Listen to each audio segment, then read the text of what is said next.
Welcome back to the Clydesdale Media Roundtable. We got the whole cast and crew today. Really excited about this episode. We've had some people write in that have joined us late in our journey and wanted to know the origin story of Clydesdale Media. So I'm super stoked to get that out to everybody. But first, let's see how everybody's doing 1 week after the CrossFit Games. We back to normal? Totally. Yes, indeed. Yes. Yep. Fitness on point. Nutrition, it's not bad.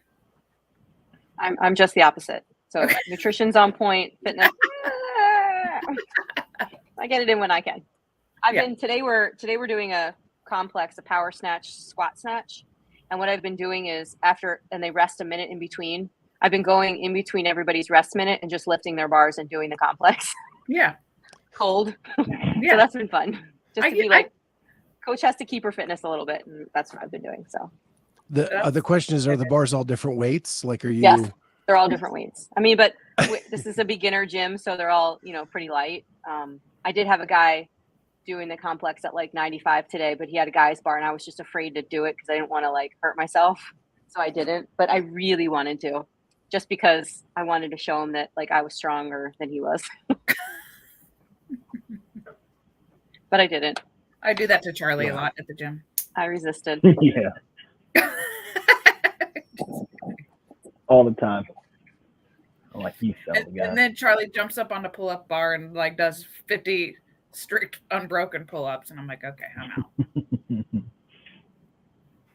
I can't even do one strict pull-up right now. Like I tried yesterday. I've not been on the rig in months, and I'm probably 10 pounds heavier than I was when I was good at gymnastics, or not like halfway decent at gymnastics. And I couldn't even do one. It was very sad. So it made me really rethink what I'm doing here, because I need to get better. I need to get back to where I was, which wasn't good. I actually got up on the pull-up bar for the first time this week because I've been doing like ring rows for everything. And so I did like some scat pull-ups, some stuff like accessory work.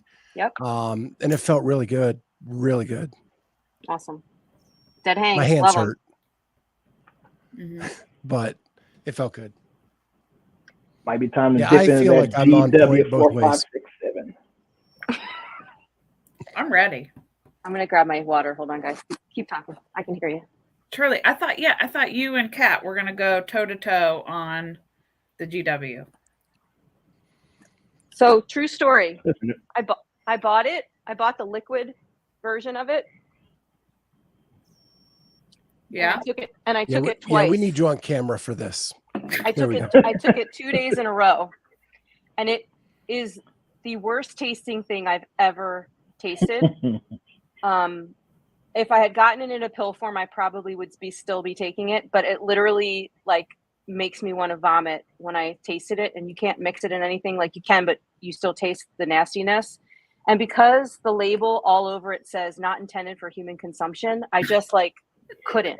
Do you know what I mean? Like I did it for 2 days and I was like, I can't do this. And like my son knew I was taking it. Like he saw it and he's like, what are you doing? And I'm like, well, it's just like an experiment. We're just going to see what happens.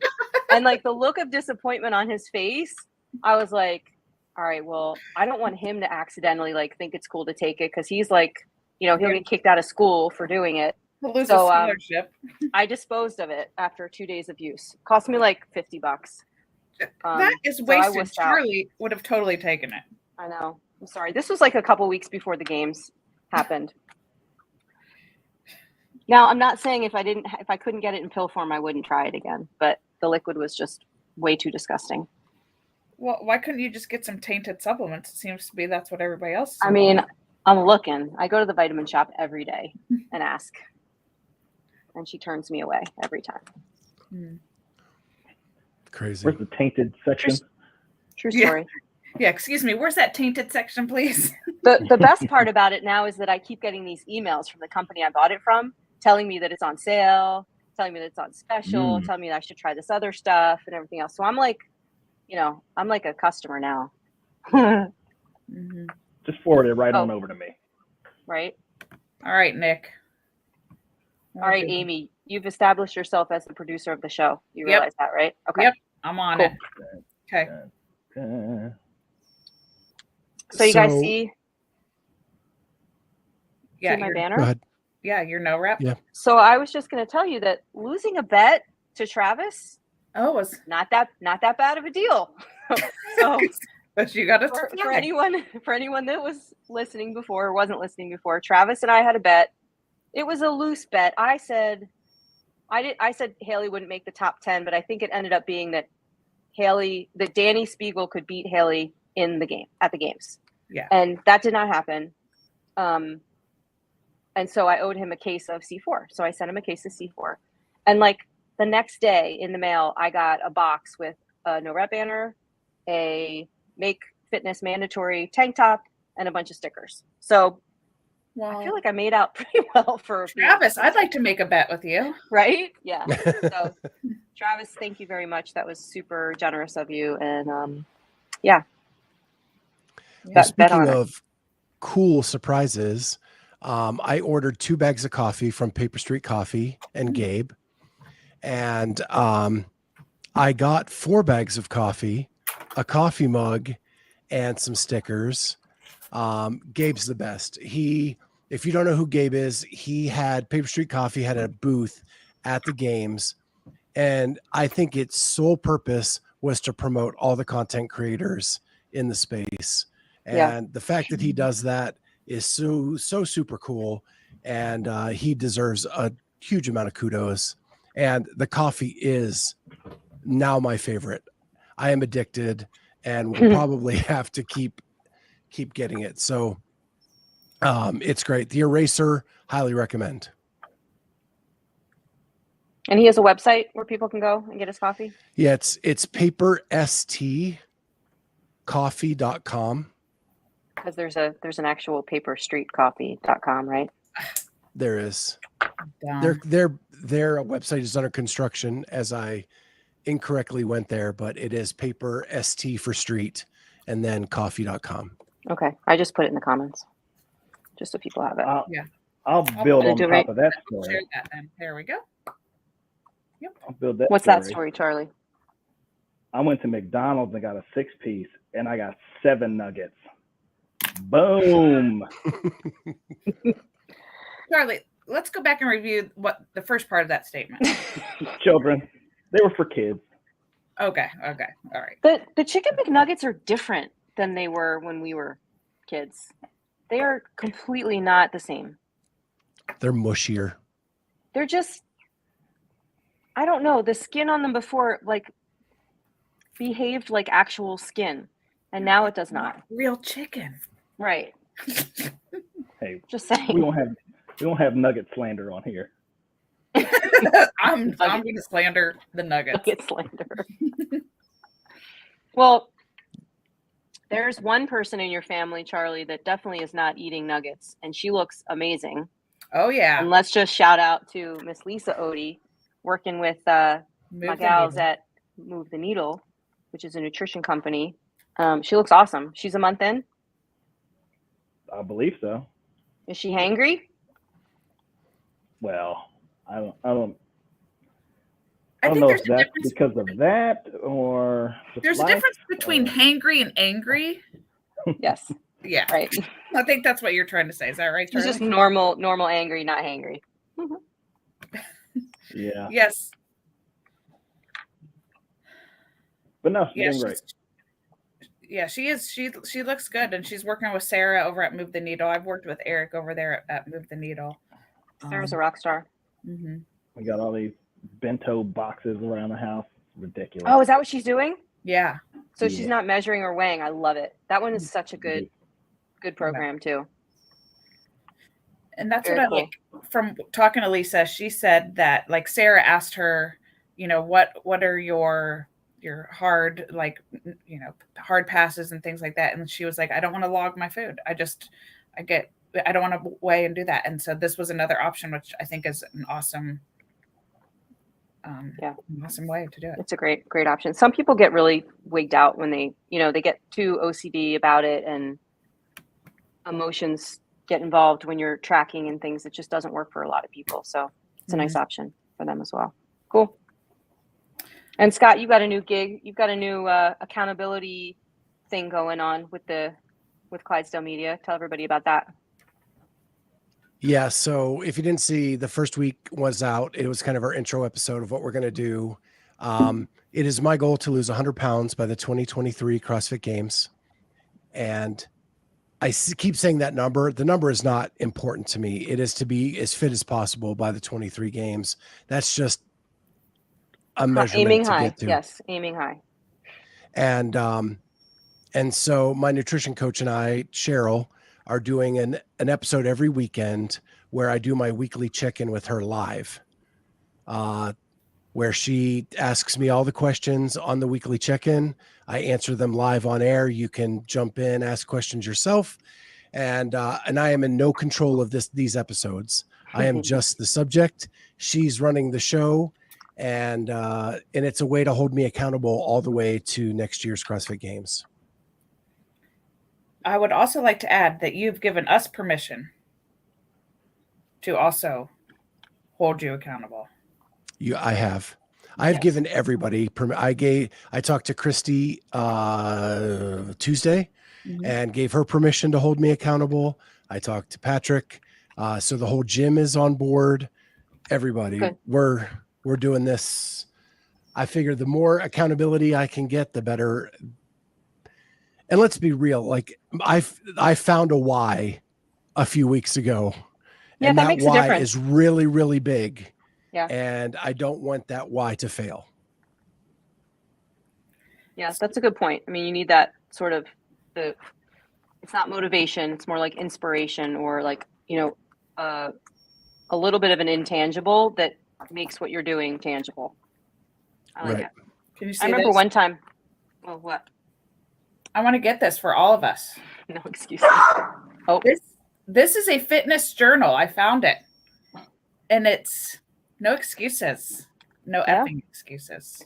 I'm running a new special at the gym where I'm trying to get some people who are intimidated by CrossFit to do like 6 personal sessions in advance, kind of like an on-ramp. Yeah. We call it CrossFit Basics. Yeah. And I use the promo code No Excuses to get 50% off. Perf. Because I like it. Very cool.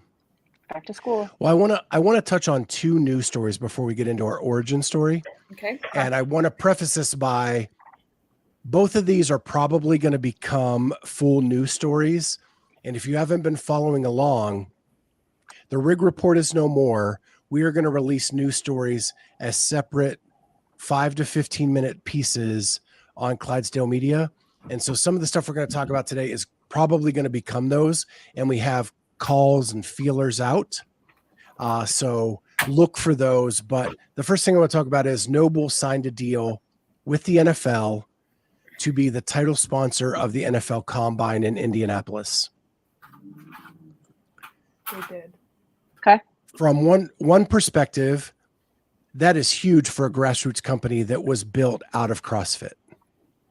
To expand to the largest sports entity in the country, probably not the world, but in the country, and to hitch their wagon to that is pretty crazy. Yes. Any other perspective? I mean, yeah, that's a huge, huge deal for them. I think the concern, like there have been some jokes floating around about, how on earth, well, first of all, let's explain what that means, being the title sponsor of the NFL Combine.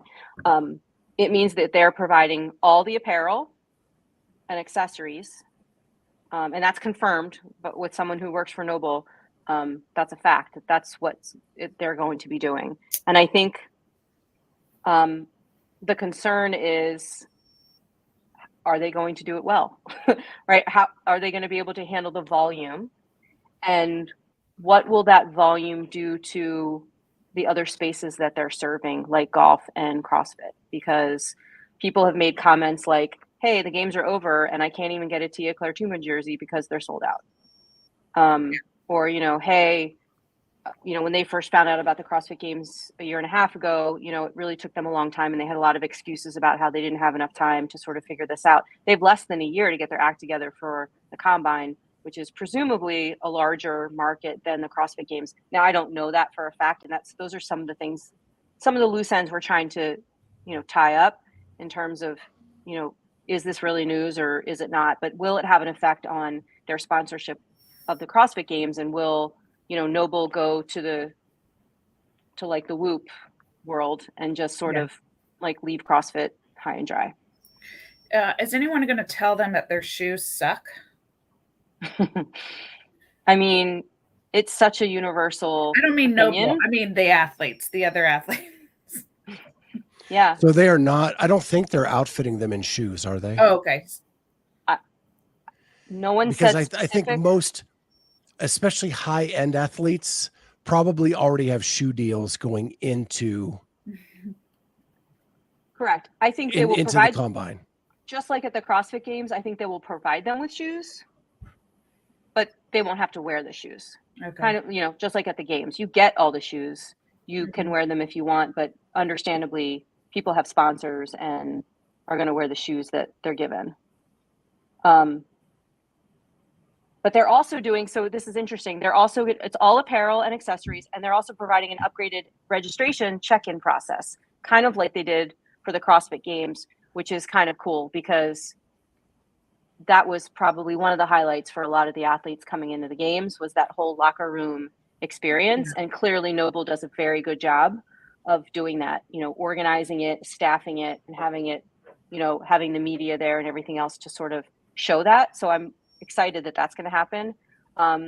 NOBULL's also building the prospects a training center, so a place where they can actually adequately warm up and get ready for the events. So that's something also new that they'll be doing. So it's not just about apparel and accessories. Now they're actually getting into creating spaces, almost like event planning type activities. And I'm going to be honest, like, I'm not a fan of their shoes at all, but their shirts are as soft as you can get. I totally agree with the material of the shirt.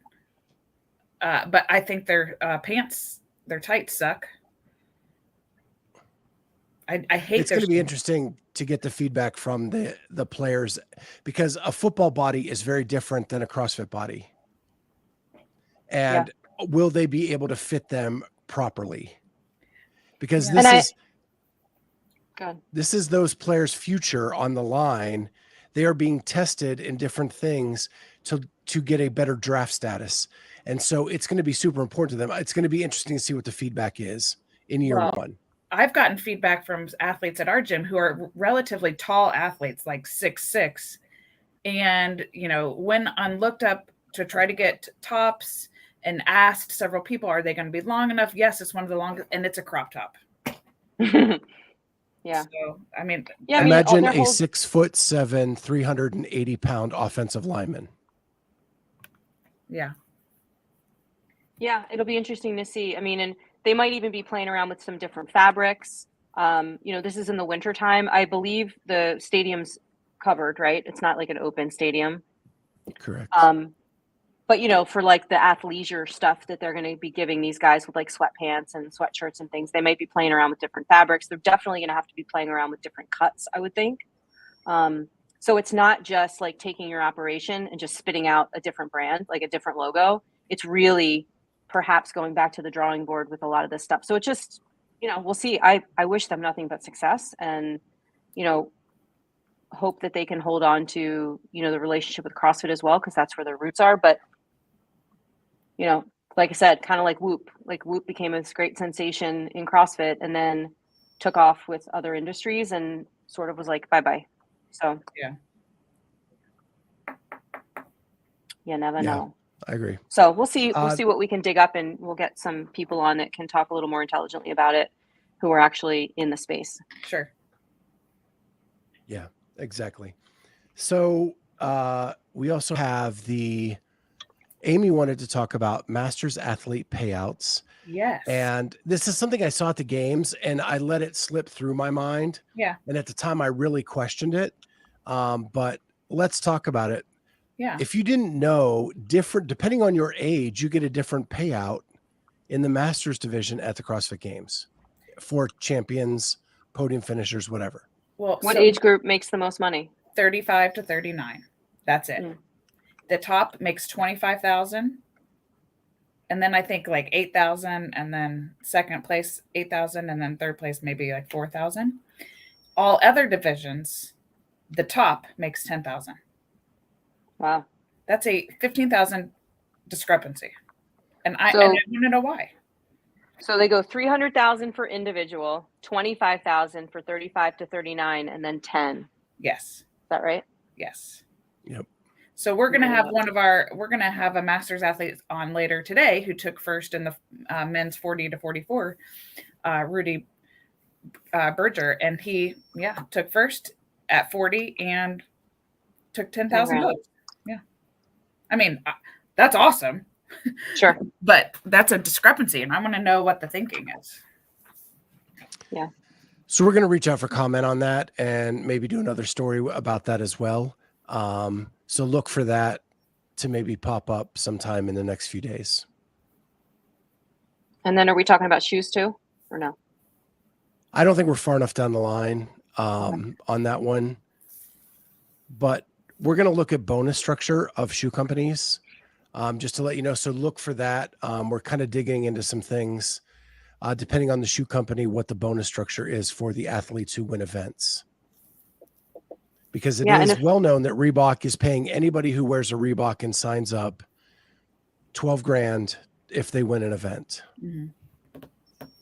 And we know from interviewing other athletes that their shoe companies do a bonus structure.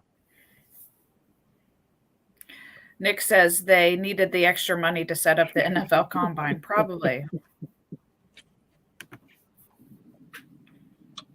So with that, we're going to dig into that a little bit more, and we'll probably put something out in the next week or so on that.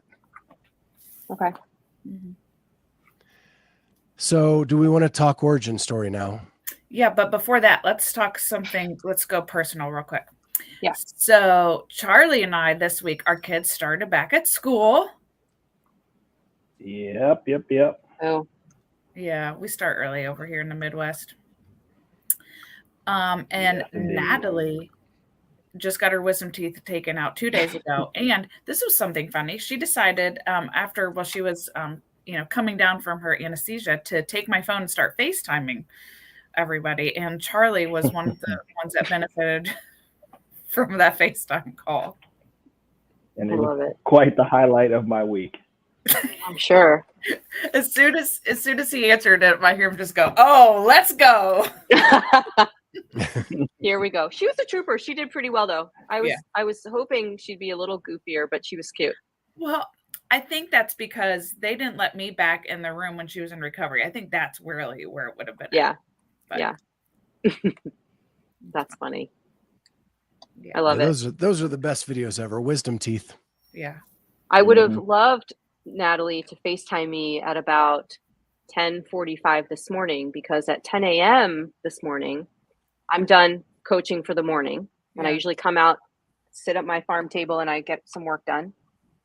And some pickup truck pulls up outside. This old guy, 83 years old, hobbles into the gym. And he goes, "Do you fix spin bikes here?" And I said, "No, sir, I do not." "What kind of spin bike do you have? How can I help?"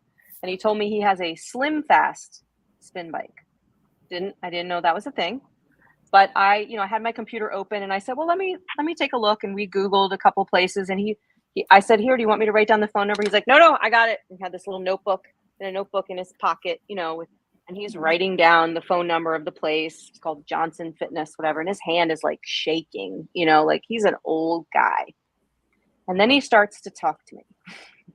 And he doesn't stop talking to me until I had to send a little SOS to my daughter to say, "Please call me," so she could call me and sort of interrupt the conversation. He showed me his notebook about how he used to be a type 2 diabetic. He weighed 240 pounds. Now he weighs 180 pounds. And he told me how he did it and what he ate, and that he reads labels. And then he showed me his notebook about how every day in his notebook, he writes what day it is, how much weight how much he weighs. And then he writes in how many workouts he does, how many meals he has, how much sugar he has, whether he's cleaning the living room or the dining room, whether he has to go to the post office or not, and all these little like old man scribbles on the pad. What about And his he started- bowel movements? Does he write those down? Maybe he had crossed out something. That's probably what it was. Then he told me about where he grew up, where he went to high school. He told me he went to a private boys' school that my father also went to, but my dad's like 9 years younger than this guy. And he told me about how the priests used to put on the boxing gloves and take the bad kids out back, and that they would beat the shit out of each other, and like interesting stories. Then he got on to how he went to college. He was a chemistry major, and then he told me about how an atomic bomb was dropped on Maryland right before the real atomic bomb was dropped, and that nobody knew about it. I mean, on and on and on. Sweetest guy ever. But like, dear Lord, I need to get some work done. I got my food out. I like started eating. I was like, wow, it's really great to meet you, Henry. And then just another story. Oh, you probably made his day though. I do love talking to people with stories, and especially when they're interesting, but like I need to set a timer on those because I have things to do. Yes. So Henry made my morning. Oh, Hope he doesn't come back. Right. Have a good day, Henry. I'll be locking the door. Yeah. All right, so here we go. We're gonna do the origin story. Okay. And if you saw the thumbnail or any of the stuff on social media, I went through all the logos we've been through, even had a trash can for things we tried and threw out. So that I think was fun putting together. So it started on November 1st of 2019 was our first ever episode. Don't go looking for it. You'll never find it. It has been deleted For real? from existence because Charlie's kids played a more prominent role than any of us on the podcast that evening. They want to be superstars. So the way they were superstars, the way it all started was I was doing Charlie, Amy, and I all went to the same gym at that time. I was doing the gym's podcast. Some things were happening at my day job. And I said, I'm sick of this. I want to do something that I love. And Charlie, Amy, and I would text each other during every CrossFit event. Now, remember 2019, we had sanctional. So it was nonstop CrossFit stuff all year long. And so I went up to both of them and said, hey, I have this harebrained idea. We talk about this stuff all the time. How about we just sit around a table and record it and we put it out as a podcast and just see what happens? What I want to know from the two of you is, what were your thoughts when I came to you with that 3 years ago? Well, I literally just thought it would be just sitting around the table talking and recording it, and that like nobody would ever listen to it. Right, you're recording for posterity, right? Right. Yeah. We're just okay, we'll record it. I was hopeful that we would get to talk to some cool people, but I never realized or thought it would be where we are. Charlie, what were your thoughts? Yeah, I definitely didn't think it'd be where we're at or going. I thought it would pretty much be us shooting the shit, and then it started to get real when we started to get real, talking to real people, like the Metal Keith early on when we were still terrible. But yeah. Oh. Hold on, I have to move. Get off my. And this is all BC guys too, before Cat. It's like the first episode Before again. Cat. Right. Yeah. Clydesdale Media, BC. Excuse me, I'm on my office manager's desk. Let me move to my office. And you guys were the Clydesdale CrossFitter And friends. Right. Okay. So at that point, we were doing this a couple episodes, and then we decided, hey, we know a couple CrossFitters. Let's call them, see if we can go work out with them, and then interview them after the workout. So episode 6 is where we kind of pivoted that direction, and we went to Cleveland and we worked out with Saxon Panchek. We did the workout. We took Sorry, was that 45 like a road minutes. trip? Was that like how road far trip. away is Cleveland from Columbus? 2 hours. So about an hour and a half. Okay, Hour so and this a is half, like 2 hours, an all day thing. Like you get in the car in the morning, we're doing this. Yep. Sorry, I needed a color. And we all got in the same car. We drove to Cleveland. We did the workout. It was a whole lot of suck. We finished. We couldn't breathe. We tried to do a workout. My hand is shaking the whole time because I'm still recovering. And then we got a great first interview with Saxon. We drive home, and back then we did a news piece with it. So we did our news piece while driving home with a digital recorder being held up between us, kind of passing it around the car as we went. Don't forget that the mic went out during the interview with Saxon. Yeah, your mic went out, so you and Amy had to share. Yep. I'd like to revisit what happened when we got our interview with Christy and Patrick. So that was the next one we did. We went to CrossFit Polaris, and I was not a member there at that time. We called them, we dropped in, another hard workout. And it was packed in there that night. Like now this is all pre-COVID. Like it was 30 people in this place. You barely had room to clean. And now they cap things at 18. So it was crazy. We go upstairs to their office to start the interview, and I had forgot my memory card. I was literally so pissed. So thank God I live 5 minutes away, and they were patient enough to do it. I drove home, got it, came back. We did the interview. And this was all still audio only, but great interview after all of that. And that was episode 9, but episode 8 is pivotal because that's when I went to Cookeville, Tennessee to the Mayhem Classic. I got an interview with Ben Smith. Oh. And also ran out of something. Batteries on that one. So it was a 4-minute interview with Ben Smith. But at that event, a friend of mine, Diana Alt, said, "Hey, I know someone who has an awesome story you need to interview." And she introduced me to this lady named Kat. And Kat and I talked for all of 30 seconds? Maybe a minute. Yeah. And I was distracted. In my defense, like I was distracted. I ended up like being head judge at that Mayhem Classic. We were trying to figure out heat things and whatnot. And, I just like saw Scott. He had, talked about his podcast. I didn't really understand what podcasts even were at that point in time. I wasn't really following any or doing things. And I just said like, yeah, let's hook up afterwards after this. So I called her, and while we're kind of talking, COVID is unleashing. Mm-hmm. We're doing more podcasts, but it's all audio. It is using a digital recorder where I plugged a phone into the digital recorder. And then we had mics kind of plugged in. It was 5,000 wires all to get an audio podcast compared to what we do today. Insane. Yeah. And how about when, like, I don't know if you did this with everybody, but you would do like a pre-interview before you just did that with me. Yeah. Cause if I'm interviewing, like, sure. You know this, like if you're interviewing Christy O'Connell, you can research her because she has stuff online. Oh, I see what you mean. So you wanted to hear my story before you heard my story for the first time. Got it. Okay. Right. Yeah. Because I had known you for all of 30 seconds and had no idea what your background was. Diana just said it was cool. What you said to me during that conversation? What? Well, I remember you told me your story in about 30 seconds, and it should have been about 30 minutes.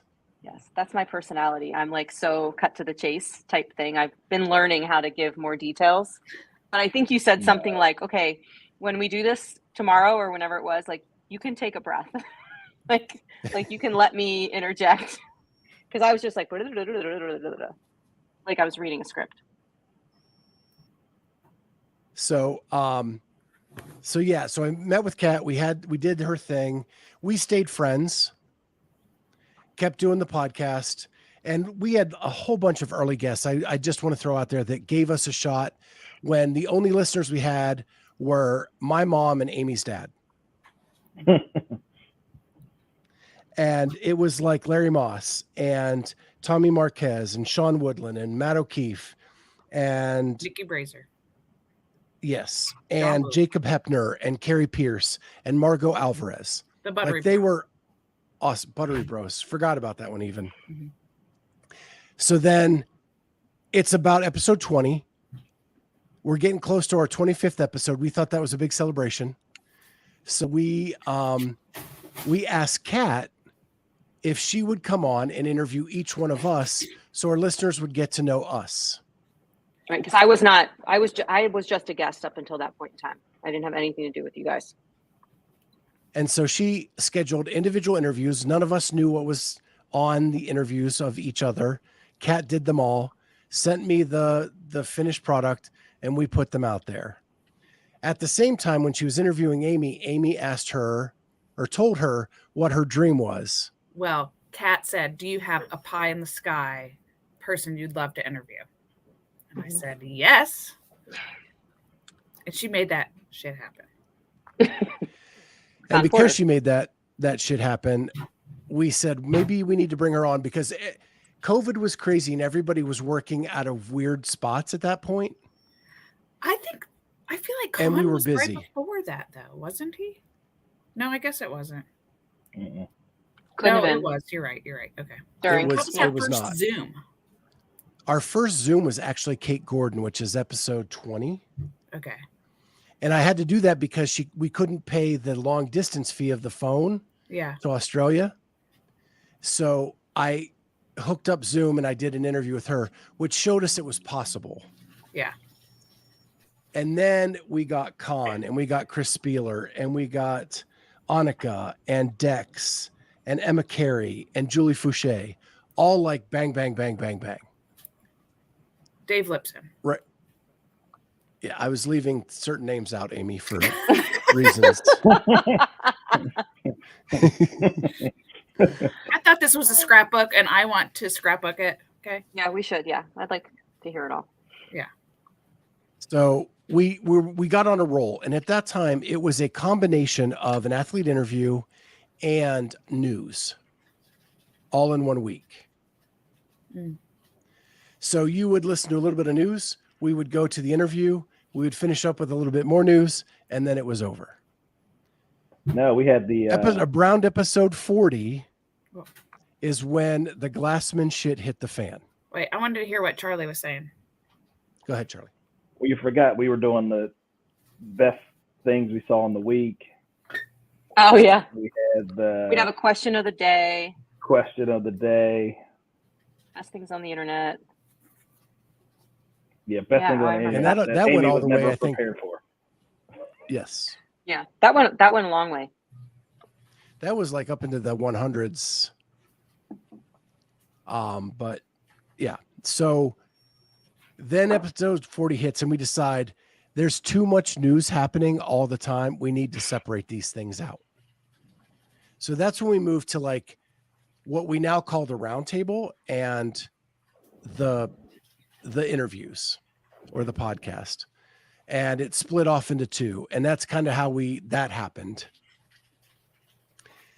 And then we get to a point where we finish off with these like 10 questions with the athletes that we have scrapped since because they became kind of repetitive. They were good. They were good when we had them though. When they were fresh, they were interesting for sure. They were. And periodically we should pull them out, just not make it a steady thing. But yeah, it was fun. Rapid fire, right? Is that what we called it? Yeah. Because we even had, remember, then, Scott, we pulled like graphics from wherever. So let's talk a little bit about the production process for this, like a little behind the scenes of how we did all this, right? We've got some originally, like, I'll do the original and then I'll turn it over to you for the, like when we went to video. Okay. Early, it was all done with a Zoom digital recorder through phone. And even when we were all living in the same city, the three of us, we would do a three-way call and record it on this digital recorder. That's how we recorded the podcast. If we were all in person, we had to have headphones, microphones, and masks. cables everywhere. Yeah. We sat around a table, literally a table. And it's kind of where the round table concept came from because we literally started this sitting around a table at the gym. And then we would take that, we would go to Audacity and we would edit it, throw in beginnings and ends and all that kind of stuff, and then put it up. Yep. When we started with Spieler, he was our first video one. Everything changed and the production became so much more. Yes. And we are not production people. Like, I am not creative. I don't understand software very well. And so we went with, this software that's probably prehistoric, but we're used to it now and we know how to use it and we're not changing. It's not Premiere. It's not Final Cut. It's something else. And it like bugs out on me all the time. And it makes me, every time I want to download it, export a video, it makes me log in again because it forgets who I was. And it used to not save. Like if you did a save as, it wouldn't change the file you were in. So I would constantly like overwrite files by accident. Super cumbersome. We've figured it out, and I think we use it pretty well when we have to. But like, what a pain in the butt. And I remember you had a meeting with me and Amy to teach us how to do post-production. And then Amy, I don't think ever produced an episode. Guys, I know what I can do. Yeah, you're like, I have 12 jobs. This is not one of them. Yeah.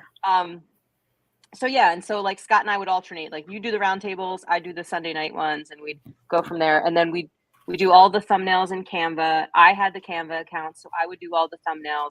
Scott finally got his own Canva account so that he didn't have to rely on me to do them, because sometimes it would be like 2 a.m. and we'd realize that we didn't have a Canva thumbnail, and I'd wake up to a text at 4 a.m. and I'd like try to put a thumbnail together for YouTube or Instagram. Or I'm on the road back from William and Right. Mary and have no access to my Canva. Right. It's just crazy because Canva on the mobile app sucks, just so you know. Like it's way better on desktop. Yeah, so that's all evolved. And then we can talk a little bit about the StreamYard piece, because that's So yeah, I'm where going to we get are to now. that. So I'm going to get to that. Then we so the next thing is game season 21. Game season 21. We went to I went to all the semis like that were live in North America. The first one was the Mac, and Kat and I stayed together, which was with a friend, Mike. And I got to teach, we got to do the no, not our Mike. Okay. Judge Mike. And we were doing the post-production stuff together. And that's where I think you learned the most. Yeah. Because we were together and failing at so many things during that time. Yep. And we were so bad that we were up until like 2 a.m. doing post-production after those semifinal events, getting like brutal. 3 hours sleep and then back to the event the next day. Yep. That is also when we tied our wagon to the morning chalk up to get us passes to things. So we went through that season doing kind of dual work, morning chalk up and our own stuff. And at the end of the game season that year, we decided we can't do this any longer. There are a variety of reasons why it didn't work out. But most importantly is we wanted to be able to do things the way we wanted to do them. And so we decided we sat at a table at our hotel in Madison with chicken or steak or something from the grill. I think we were all there.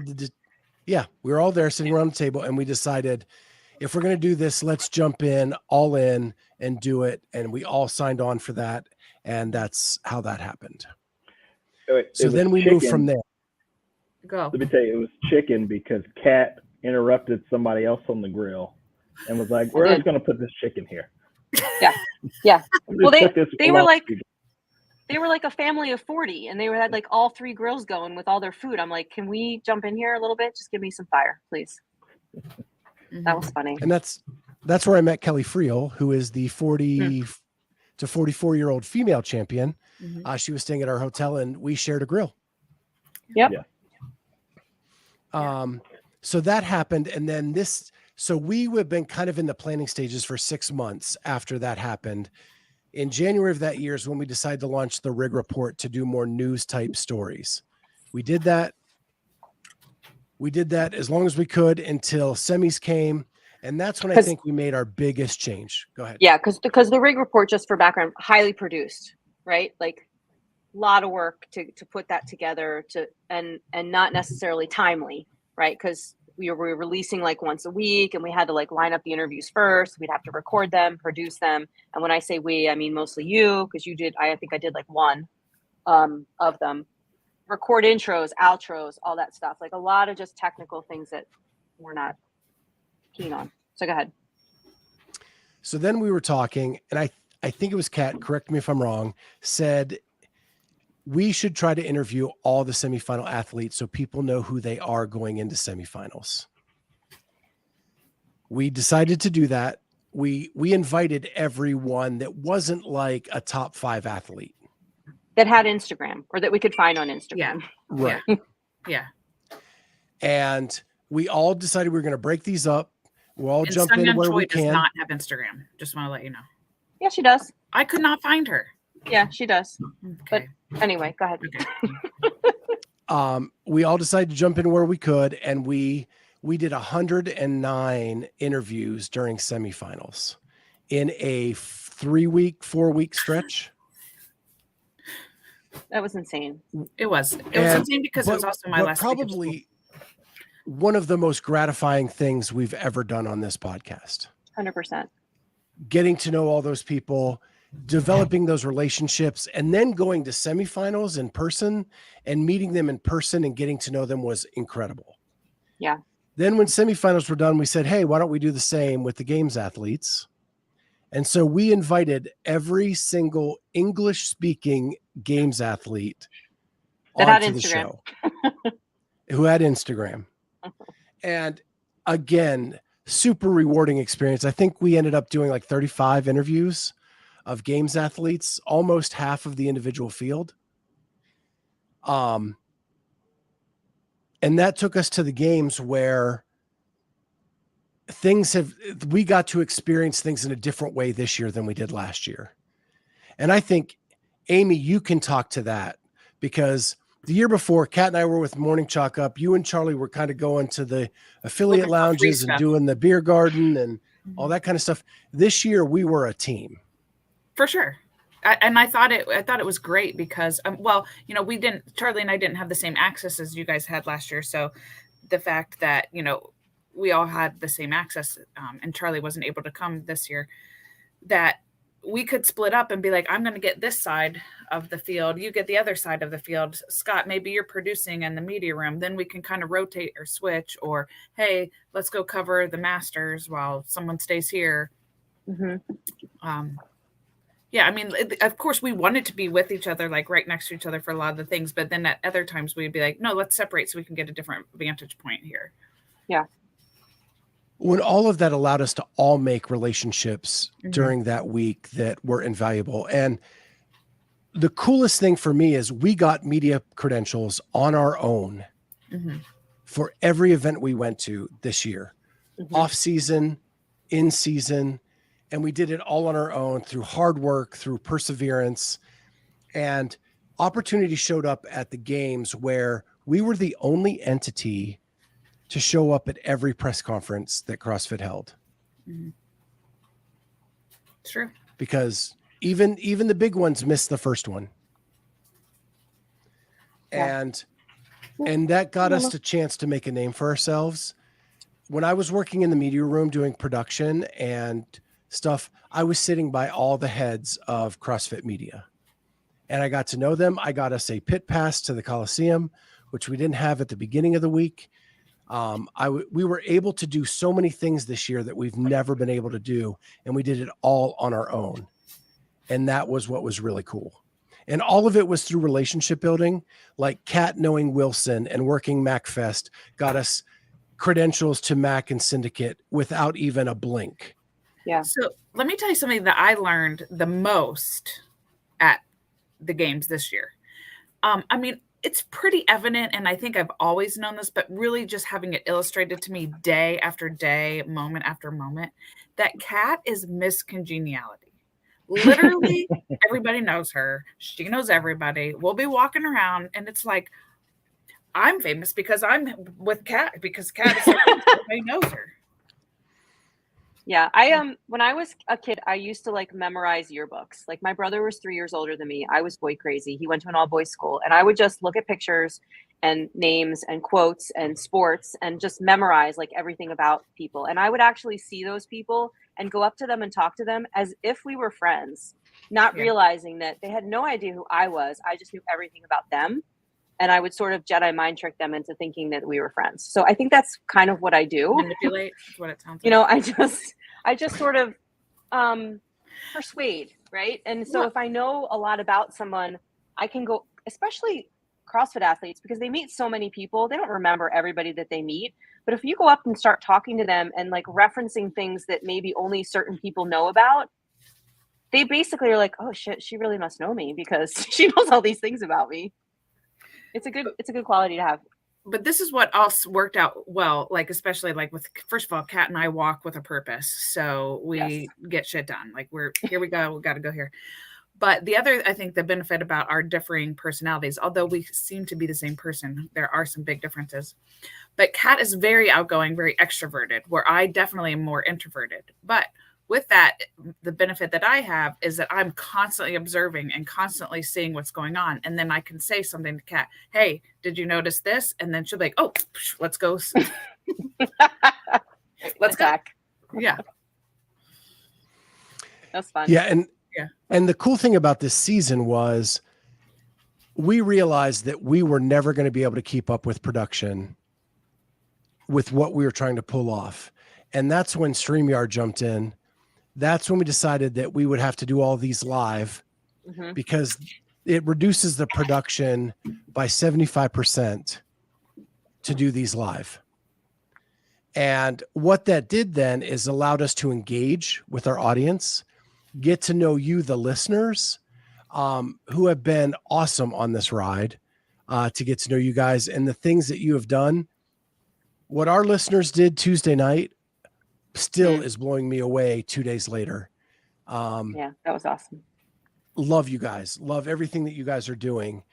And so when we got to the games, and what's cool is there's so many relationships are built that like you're getting fist bumps from Boz. You're getting like, it was so surreal in the moment just by the way we acted and the way we held ourselves during the week, that we got so much respect, and it was really cool.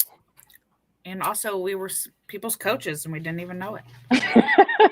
This is true. Oh, I love that guy. I know. And so then we finish up with, we debrief what's going on at the games this year and how can we make things better for the next season. And my mom. Mama's sweating. And so how can we make it better going into next season? And that's when we decided we need a less produced news show that can be more reactive to things going on. We still want to be trusted. So it's not going to be throwing shit out there without backing it up or finding out what's going on. But we're going to do, as soon as we can get it out there, we're going to get news pieces out that are standalone pieces. We're going to bring on some people who I talked to at the games, and I'm still talking to this day, that want to do segments on our platform under our umbrella that we will facilitate. Those will be coming out. We're giving our podcast crew more autonomy to be whatever they want to be. If they want to do shorts, if they want to do longs, they can do whatever they want, and it'll be under their name. They get all the credit. They get to do all that stuff as well. And I think that's pretty much everything I had. The last thing I'll say is this season was the most gratifying season in my professional life. Every job I've ever held, what we pulled off this season, I could not be prouder of than anything else I've done in my life. And that includes all of you guys, everything that you did to help, all the suggestions you made, all the time you put in. I appreciate all three of you so much. And I'm so glad that we're on this journey together. So cool. I just want to know, what is your plan to make sure that Kat and I are under control next year? What are you going to do if we get slap happy? That's why we have separate rooms this time. So He'll send us to our room. So, and that's what I'm going to say. Like, I was talking to Peter with Coffee Pods and Wads this morning, and I told him, like, this year we decided to go all in and see what would happen.